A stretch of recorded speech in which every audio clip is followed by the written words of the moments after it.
Halo, Shalom jemaat yang dikasihi Tuhan. Selamat bergabung di ibadah online Gereja Kristen Perjanjian Baru Anugerah Tangerang. Bagaimana kabar Anda sekalian?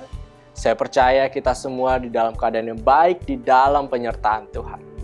Mari kita siapkan tubuh, jiwa, dan roh kita, karena sebentar lagi kita akan memulai ibadah online yang disiarkan dari Gereja Kristen Perjanjian Baru Anugerah Tangerang. Selamat beribadah, Tuhan Yesus memberkati. Shalom jemaat yang dikasihi Tuhan. Kembali lagi dengan kami di ibadah online GKPW Anugerah Tangerang. Mari bersama-sama kita siapkan hati kita untuk memuji dan memuliakan namanya. Bercurah di tempat ini, urapannya yang ajaib, memulihkan umatnya. Roh Kudus tercurah bagi gerejanya, membangkitkan umat pilihannya. Hari inilah harinya Tuhan, saat pembebasan tiba. Belenggu dosa telah dipatahkan, mari bersorak bagi Dia. Hey, anggur baru tercurah, penuhi umatnya dengan sukacita. Minyak baru tercurah, urapi umatnya, nyata kuasanya.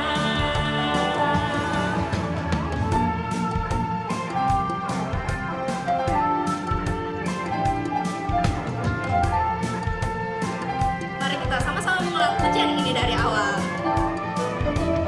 Roh Kudus tercurah di tempat ini, urapannya yang ajaib, memulihkan umatnya. Roh Kudus tercurah bagi gerejanya, membangkitkan umat pilihannya. Hari ini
Engkau perisai hidupku, ku berdiri dengan iman, iman dalam Yesus Tuhan. Kau yang memberi kemenangan, ku bersorak merayakan. Terpujilah Engkau Raja segala raja, terpujilah Engkau Raja segala raja, terpujilah Engkau Raja segala raja.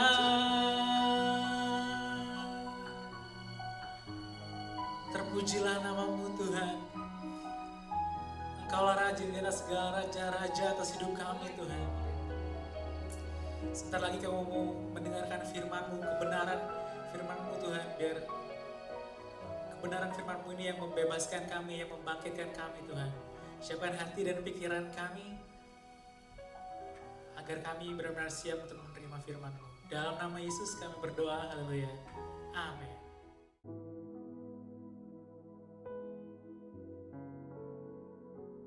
Shalom Bapak Ibu Saudara-saudari sekalian. Apa kabarnya? Saya percaya kita semua sehat-sehat secara jasmani, terlebih secara rohani. Pada hari ini kita akan mempelajari satu perumpamaan di dalam Matius 7 ayat 24 sampai 27. Kita sama-sama membaca perumpamaan ini dengan keras. Dalam Matius 7 ayat 24 sampai 27.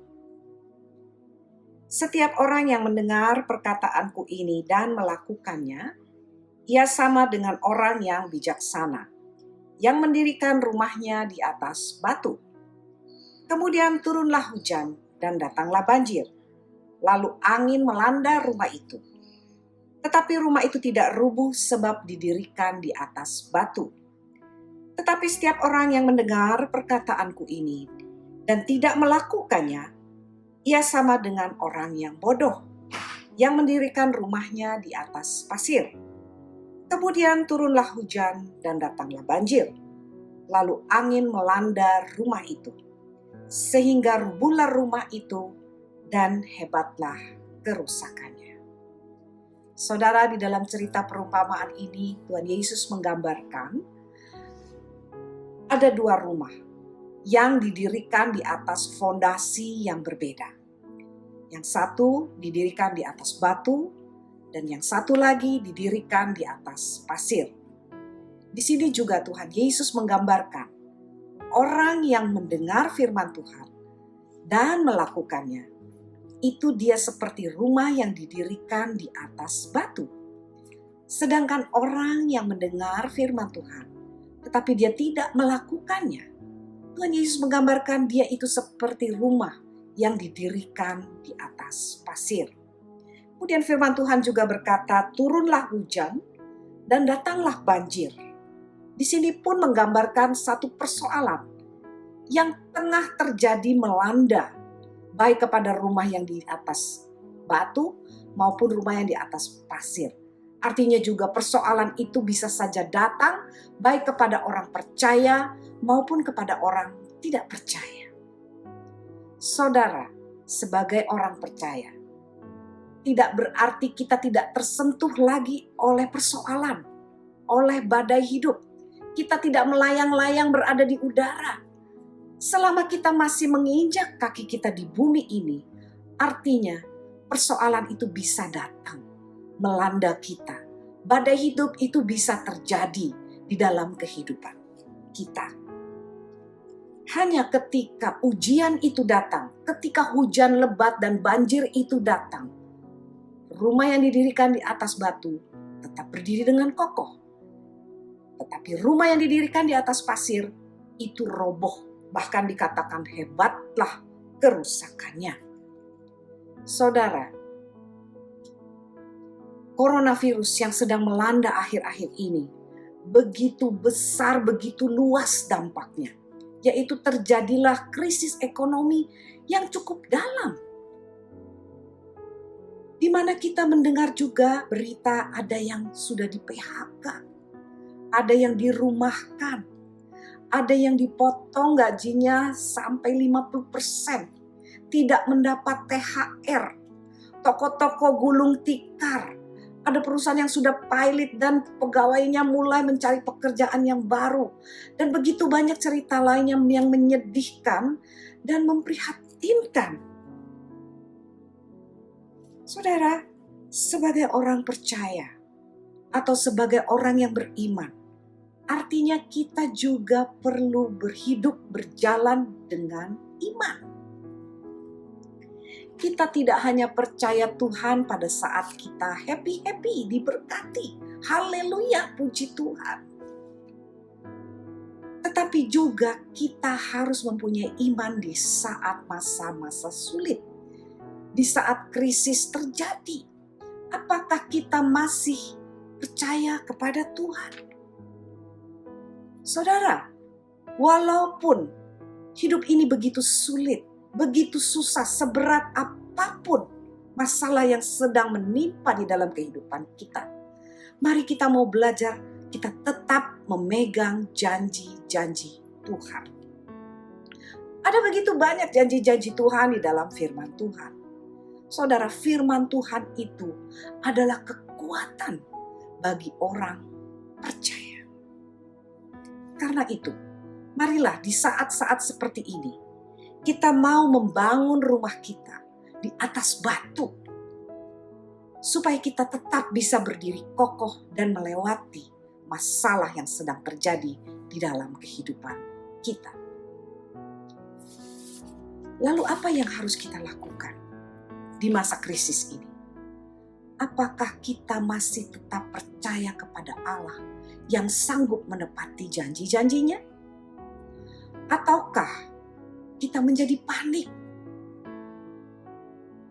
pada saat-saat ini? Saudara, ada dua hal yang saya mau ajak kita semua belajar untuk melakukan langkah-langkah menghadapi masa-masa sulit ini. Yang pertama, marilah kita belajar untuk mengucap syukur. Karena dengan mengucap syukur, kita mempunyai pandangan yang positif. Kita akan melihat seperti Allah melihat. Kita akan melihat masalah yang ada di hadapan kita menjadi kecil dibandingkan dengan Allah yang maha besar. Saudara, jangan kita menyepelekan ucapan syukur. Karena di dalam ucapan syukur itu ada kuasa Allah yang luar biasa. Karena di dalam ucapan syukur itu kita bisa melihat kebesaran Allah kita. Sehingga kita mampu untuk bertahan di atas kesulitan hidup kita.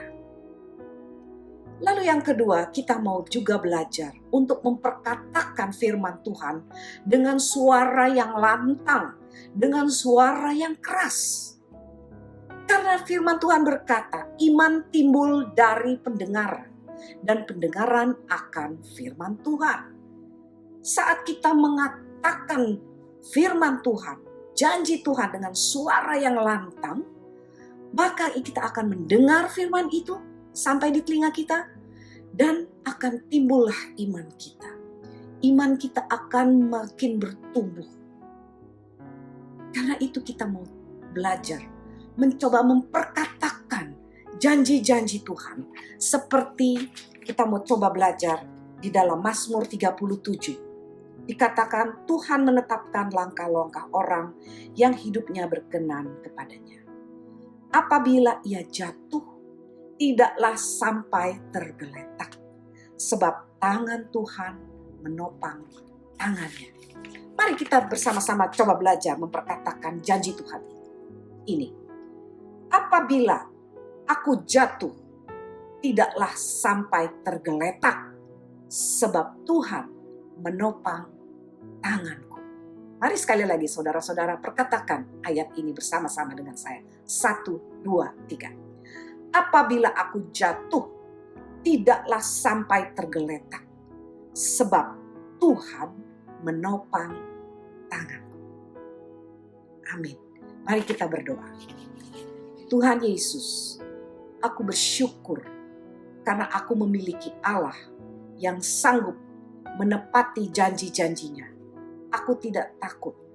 Aku tidak khawatir lagi. Aku tidak mau panik lagi. Tetapi aku mau memperkatakan juga janji Tuhan. Apabila aku jatuh, aku tidak akan tergeletak karena Tuhan menopang tanganku. Terima kasih Tuhan Yesus. Biarlah Engkau kiranya menopang setiap anak-anak-Mu yang pada hari ini mengalami kesulitan di dalam kehidupannya, supaya mereka boleh dikuatkan dan sanggup untuk melewati badai kesulitan yang tengah terjadi di dalam kehidupan mereka. Dalam nama Yesus